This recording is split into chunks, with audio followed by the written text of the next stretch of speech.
Hello, hello, all my beautiful friends. Welcome back to my channel. My name is Shakira, and on today's video, we're gonna be talking about rice water.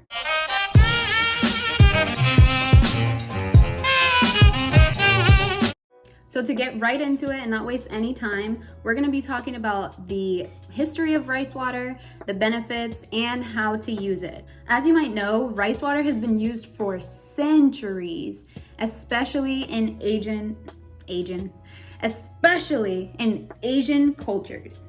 We already know that rice is a really big part of Asian cultures, and so it doesn't really surprise me that they've also incorporated that into their beauty routine. Chinese women would soak their hair in the rice water and they would have long, shiny, beautiful black hair. It looks like something from a fantasy, from a movie. It's so beautiful. So they clearly know what they're doing. The science today says that there isn't actually that much evidence to support rice water being responsible for hair growth, although the Yao women from the Huanglo village in China, they definitely make me want to believe otherwise. I mean, can we look at them? Rice is filled with amino acids, B and E vitamins, minerals, and antioxidants. So it's gonna be really good for your hair. And some of the benefits of using rice water treatments, you're gonna decrease friction by creating a protective coat over the hair strands, which in turn is going to decrease tangling. Doing these rice water treatments is also gonna increase your hair's elasticity, which refers to how long your hair can stretch before returning to its natural state.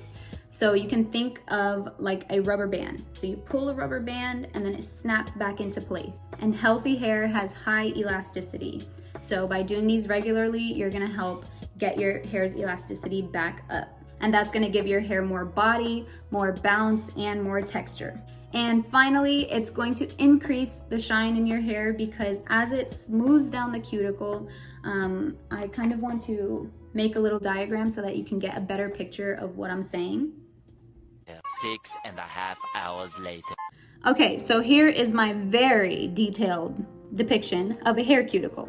So if you're somebody who does a lot of processes on your hair, either using heat tools or chemical processes, or you apply a lot of friction to your hair, either from your clothing, from your towel, like drying your hair in the after the shower, or your pillowcase, your hair strands, your cuticle might look like this. It might be raised, and this could be a little bit of an exaggeration, but just so that you can get the point.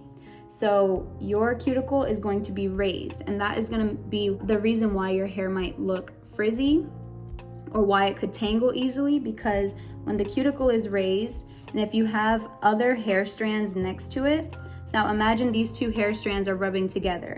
Now if the cuticle is raised, it's gonna be easy for hair to get caught in another strand, and then they will like wrap themselves around each other. But by doing the rice water treatments, that's gonna help smooth down the cuticle, and that is gonna increase the shine in your hair.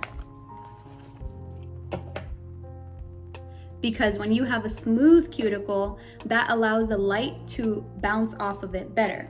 Now to go back to the diagram, light is going to bounce off of your hair if the cuticle is smooth, but light is going to go into the hair if the cuticle is raised.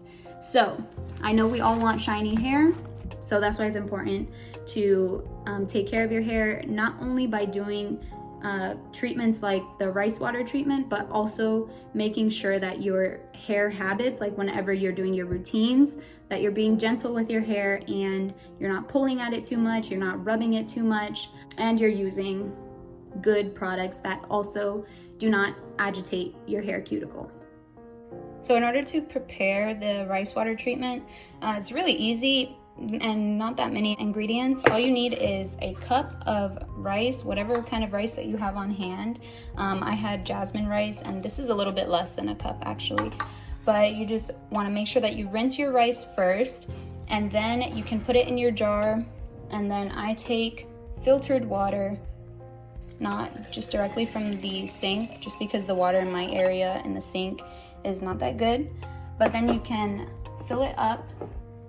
So I'm gonna put a little bit more water, So you just fill it up and then you close it, and you can let it sit for 24 hours, or if you have more time and you want to let it ferment for longer, you can allow it for 48 hours. So you're just gonna do that, seal it, and then afterward, you can store it in the fridge so that it lasts longer. Well, you guys, that was all I had for this video. I hope you enjoyed it. If you did, be sure to leave a like, a dislike, or if you like or dislike this video. Don't forget to comment, share, and subscribe. As always, I appreciate you. I appreciate life. Y hablamos el martes. Deuces!